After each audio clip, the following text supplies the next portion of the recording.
Hello everyone! I have a lot of content planned following this week's Mando episode, so stay tuned for that.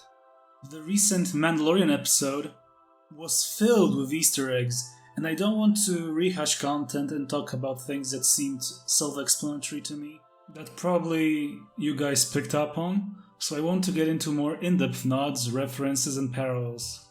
First, the Tusken Raiders. In Legends, the Tusken Society had a rich history filled with nuance. Knights of the Old Republic, a 2003 beloved classic, was one of the very first Star Wars media other than the novels to dive deep into the backstory of Tuskens, exploring their society.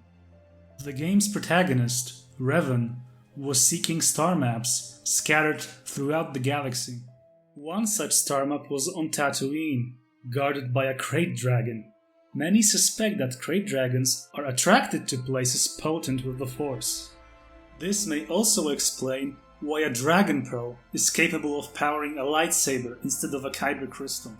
After slaying the dragon and delivering its pearl to the chieftain, Revan was allowed to hear a story of how Tatooine used to be a green and lush world.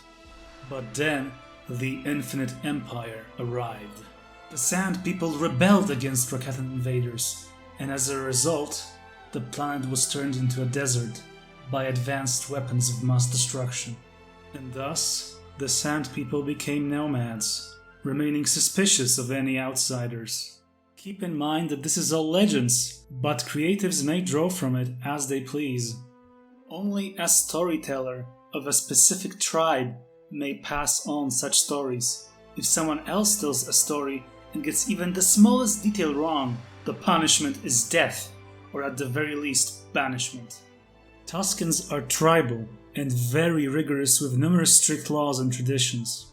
They are prohibited from taking off their garbs, much like the offset of Mandalorians that Din Djarin is part of. It is worth noting, though, that not all Mandalorians follow this rule. Tuskens also regard banthas as sacred, at least in Legends. That is the main difference when you compare the Knights of the Old Republic mission with the one from the show. In both cases, banthas were used as bait. The dragon was killed with explosives. In the game, though, after using the banthas as bait, Sand People attacked you. I guess they chose to alter this detail from Legends to better fit their story. Now, it is important to note that there are two separate subspecies of Krayt Dragons.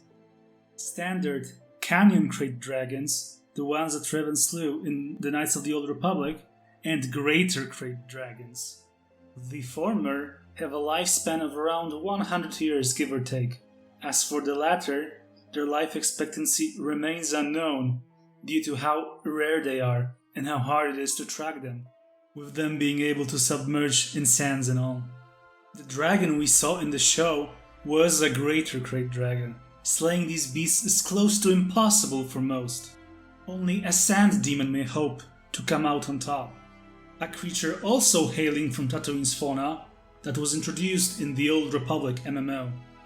As it was also prominently displayed in the show, Krayt Dragons are capable of spewing venom that can get through pretty much everything. I guess Beskar is an exception, but I suspect it would not last that long, and Mando also got slightly lucky. This is it for this video. If you enjoyed it, be sure to like it and subscribe, it helps me immensely. And may the Force be with you, always.